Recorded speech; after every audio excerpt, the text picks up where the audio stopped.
Assalamualaikum warahmatullahi wabarakatuh. Perkenalkan, nama saya Irfan Berlian Aris WD dengan NPM 205201101035. Di sini saya ingin mempresentasikan atau menjelaskan tentang kontrak drafting atau drafting kontrak, mata kuliah praktik perancangan kontrak dengan dosen pengampu Bapak Torkis Lumban Tobing SHMS. Yang pertama, definisi kontrak drafting. Istilah kontrak drafting merupakan istilah yang lazim dipakai dalam khasanah akademis maupun praktis. Terdapat dua istilah pokok kontrak drafting. Yang pertama yaitu kontrak, artinya kontrak. Yang kedua itu ada draft atau konsep, pengkonsepan atau perancangan. Kontrak drafting yaitu kegiatan pengkonsepan atau perancangan kontrak atau cara penyusunan rancangan kontrak yang sesuai dengan tuntutan teori asas dan kaidah perancangan kontrak. Dasar hukum kontrak. Yang pertama itu ada Kitab Undang-Undang Hukum Perdata KUHP Perdata atau Burgerlijk Wetboek. Subjek dan objek hukum kontrak. Yang pertama itu ada subjek hukum. Subjek hukum setiap pihak yang menjadi pendukung hak dan kewajiban dalam melakukan hubungan hukum. Yang kedua, subjek hukum mengenal dua subjek hukum, manusia sebagai Naturlach person dan badan hukum sebagai Rechtsperson.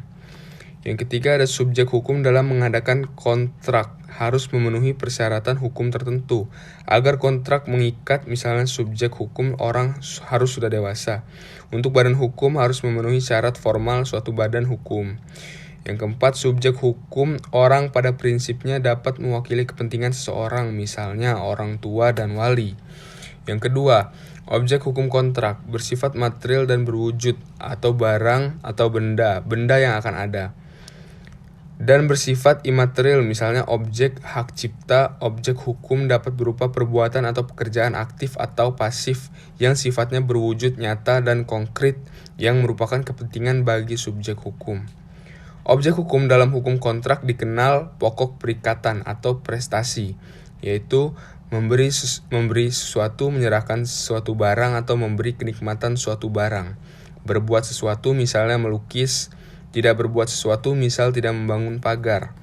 Objek hukum kontrak harus memenuhi persyaratan. Dapat digunakan, dapat diperdagangkan atau dijual belikan, mungkin untuk dilakukan, dapat dilaksanakan, bernilai ekonomis, dapat dinilai dengan uang, dan diperkenankan undang-undang. Kontrak drafting. Perancangan kontrak merupakan suatu rangkaian kegiatan merancang substansi atau isi kontrak atau kontrak drafting yang dimulai dari tahap sebagai berikut. Yang pertama, identifikasikan kecakapan para pihak yang akan membuat kontrak menurut hukum.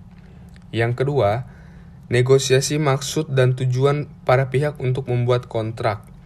Dan yang ketiga, deskripsi nota kesepahaman sebagai persetujuan pendahuluan para pihak untuk membuat kontrak atau Memorandum of Understanding. Dan yang terakhir, formulasi pernyataan kehendak para pihak yang disepakati dalam kontrak. Teori baru hukum kontrak atau Van Dun. Yang pertama, kontrak merupakan hubungan hukum atau rechtsverhouding antara dua pihak atau lebih berdasarkan kata sepakat untuk menimbulkan akibat hukum atau hak dan kewajiban. Yang kedua, kontrak harus dilihat dari tahap prakontraktual atau penawaran atau offer dan penerimaan acceptance, dan tahap post-kontraktual atau pelaksanaan kontrak. Yang ketiga, tahapan kontrak, persiapan pembentukan kontrak prakontraktual, tahap terjadinya kontrak kontraktual, dan pelaksanaan kontrak atau post-kontraktual. Unsur-unsur dalam suatu kontrak. Yang pertama itu ada essentialia atau bagian dan kontrak yang harus ada. Misal, harga dalam perjanjian jual beli harus ditegaskan sebagai esensinya. Yang kedua ada naturalia atau bagian kontrak yang menurut sifatnya dianggap ada tanpa perlu diperjanjikan khusus. Misalnya, biaya penyerahan barang dalam jual beli ditanggung oleh penjual kecuali diperjanjikan lain. Pasal 1476 KUH Perdata. Yang ketiga ada accidentalia, bagian dari kontrak yang diperjanjikan secara khusus, misalnya cara pembayaran, pilihan domisili, pilihan hukum, dan sebagainya. Asas-asas hukum kontrak. Berdasarkan teori, di dalam hukum kontrak ada 5 asas menurut ilmu hukum perdata. Kelima asas itu antara lain, yang pertama, asas kebebasan berkontrak atau freedom of contract. Yang kedua ada asas konsensualisme atau consensualism. Yang ketiga ada asas kepastian hukum atau pacta sunt servanda. Yang keempat ada asas itikat baik atau good faith. Dan yang terakhir ada asas kepribadian personality. Asas kebebasan berkontrak atau freedom of contract. Asas kebebasan berkontrak pasal 1338 ayat 1 KUH Perdata yang berbunyi, sebuah perjanjian yang dibuat secara sah berlaku sebagai undang-undang bagi mereka yang membuatnya. Asas ini merupakan suatu asas yang memberikan kebebasan kepada para pihak untuk membuat atau tidak membuat perjanjian, mengadakan perjanjian dengan siapapun, menentukan isi perjanjian, pelaksanaan, persyaratannya, serta menentukan bentuk perjanjiannya apakah tertulis atau lisan. Asas konsensualisme atau konsensualism. Asas konsensualisme disimpulkan dalam pasal 1320 ayat 1 KUH Perdata. Salah satu syarat sahnya perjanjian adalah adanya kata kesepakatan antara kedua belah pihak. Asas yang menyatakan perjanjian pada umumnya tidak diadakan secara formal, melainkan cukup dengan adanya kesepakatan kedua belah pihak. Kesepakatan adalah persesuaian antara kehendak dan pernyataan yang dibuat oleh kedua belah pihak. Asas kepastian hukum atau pax sunt servanda. Asas kepastian hukum merupakan asas yang berhubungan dengan akibat perjanjian. Asas pacta sunt servanda merupakan asas bahwa hakim atau pihak ketiga harus menghormati substansi kontrak yang dibuat oleh para pihak, sebagaimana layaknya sebuah undang-undang, sehingga mereka tidak boleh melakukan intervensi terhadap substansi kontrak yang dibuat oleh para pihak.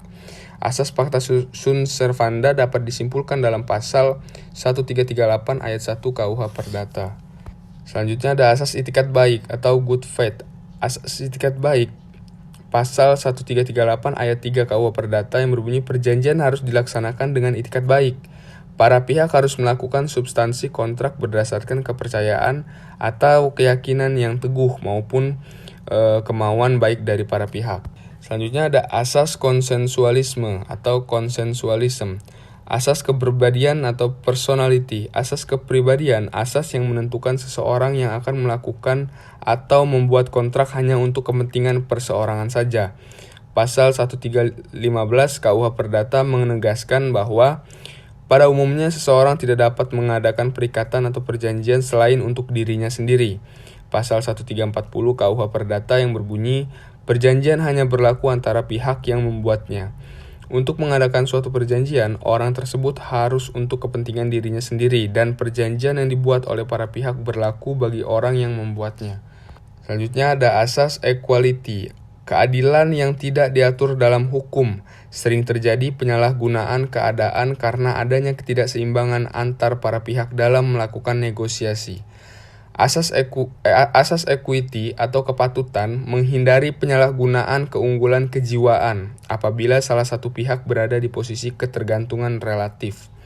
Pihak yang dirugikan dibujuk untuk melakukan perbuatan hukum yang sama sekali tidak dikehendakinya. Nah, selanjutnya ada jenis kontrak. Yang pertama jenis kontrak lisan atau oral kontrak. Dibuat oleh para pihak secara lisan, tidak secara tertulis, baik di bawah tangan maupun akta otentik.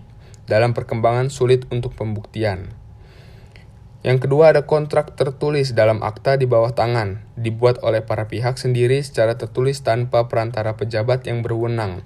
1874 KUH Perdata. Dan yang ketiga ada jenis kontrak tertulis secara otentik. Akta yang dibuat oleh atau di hadapan pejabat yang berwenang. 1868 KUH Perdata. Akta yang dibuat pejabat atau amtelgic akte, dan akta yang dibuat di hadapan pejabat atau Partij akte. Jenis kontrak menurut proses terjadinya. Yang pertama itu ada kontrak konsensual. Dianggap sah bila terjadi kesepakatan atau jual beli sepakat barang dan harga. 1457 KUH Perdata. Yang kedua ada kontrak real. Kontrak yang kesepakatannya harus diikuti penyerahan barang. atau penitipan barang 1741 atau pinjam mengganti 1754 KUH Perdata. Dan yang ketiga ada kontrak formil. Tidak cukup dengan sepakat, tetapi harus dibuat secara otentik di hadapan pejabat. Syarat sahnya kontrak. Pasal 1320 KUHP, yang pertama adanya kesepakatan. Syarat sah kontrak yang pertama adanya kesepakatan dari kedua belah pihak. Yang kedua, adanya kecakapan para pihak untuk membuat perjanjian. Dan yang ketiga, adanya objek tertentu. Dan yang terakhir, adanya kausa hukum yang halal. Akibat hukum kontrak yang tidak memenuhi pasal 1320 KUH Perdata. Syarat adanya kesepakatan dan kecakapan dalam membuat kontrak disebut syarat subjektif. Hal ini terkait dengan subjek yang mengadakan kontrak. Jika syarat subjektif tidak dipenuhi, maka kontrak dapat dibatalkan atau vernissbarheid atau voidable. Selama kontrak belum diajukan pembatalan ke pengadilan yang berwenang, maka kontrak masih tetap sah. Selanjutnya, akibat hukum kontrak yang tidak memenuhi pasal 1320 KUH Perdata. Syarat adanya objek tertentu, dua kausa hukum halal dalam membuat kontrak disebut syarat objektif. Hal ini terkait dengan objek kontrak. Jika syarat objektif tidak dipenuhi, maka kontrak batal demi hukum. Kontrak sejak pertama kali dibuat telah tidak sah, sehingga hukum menganggap bahwa kontrak tersebut tidak pernah ada sebelumnya. Selanjutnya ada bentuk-bentuk akta. Yang pertama itu ada akta otentik. Akta merupakan suatu pernyataan tertulis yang ditandatangani, dibuat seseorang atau oleh pihak-pihak dengan maksud dapat digunakan sebagai alat bukti dalam proses hukum dan kepentingan pihak-pihak dalam kontrak. Yang kedua ada akta di bawah tangan. Surat yang sengaja dibuat dan ditandatangani oleh pihak-pihak yang dimaksudkan sebagai alat bukti atau dalam pengertian lain adalah akta yang dibuat tidak oleh atau tanpa perantara orang pejabat umum, melainkan dibuat dan ditandatangani sendiri oleh para pihak yang berkepentingan mengadakan perjanjian. Pasal 1868 KUH Perdata menjelaskan bahwa akta otentik adalah suatu akta yang di dalam bentuk yang ditentukan oleh undang-undang dibuat oleh atau di hadapan pegawai-pegawai umum yang berkuasa untuk itu di tempat di mana akta dibuatnya. Selanjutnya akibat perjanjian.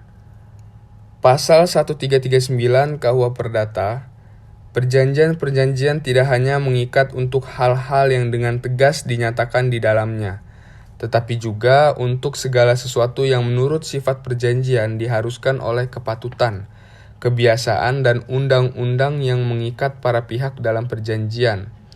Yang pertama itu ada isi perjanjian, yang kedua itu ada kepatutan, yang ketiga ada kebiasaan, dan yang terakhir ada undang-undang. Pasal 1340 KUH Perdata, perjanjian hanya berlaku antara pihak-pihak yang membuatnya. Perjanjian-perjanjian itu tidak membawa rugi kepada pihak-pihak ketiga. Tak dapat pihak-pihak ketiga mendapat manfaat karenanya, selain hal yang diatur dalam pasal 1317 KUH Perdata. Perjanjian hanya mengikat pihak-pihak yang membuatnya, sehingga tidak bolehnya seseorang melakukan perjanjian yang membebani pihak ketiga.